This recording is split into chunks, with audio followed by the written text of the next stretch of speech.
log in to your email specific account at EBSCO. So you should have your own account for FSTA via EBSCO.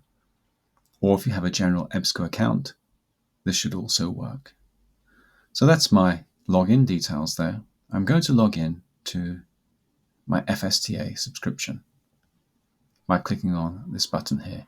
Yours may look slightly different because you may have access to more than just the FSTA database. That's the only one I've got access to. So for example, if I wanted to put a search in here, you would know what to do. I'm just going to do a very, very simple search, just for an example, to set up the alert. So your search will be much more detailed than that, of course.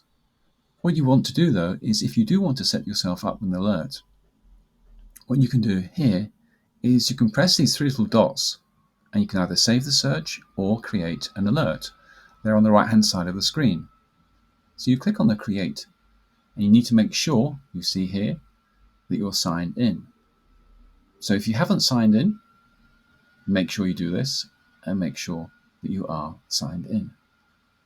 Okay, so the alert name, you can call it whatever you want to call it. I'm just going to put diabetes in here, but you might just want to call it the title of the search alert that you want. Now, obviously, you get lots of emails through, so you might want to put a good description in there. And then you can choose whether you want it daily, weekly, or monthly. So if I want weekly, I just click on like that.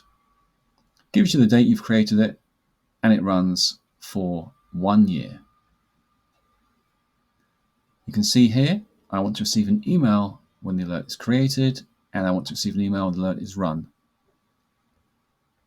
That's the email address. So if you want to change the email address, a different one, you just type in there. And this is as simple as it gets. I now press the Create Alert button on the bottom right, and the search alert has been created. It's as simple as that. It's the easiest way for you to keep up with all the research that gets published and indexed every single week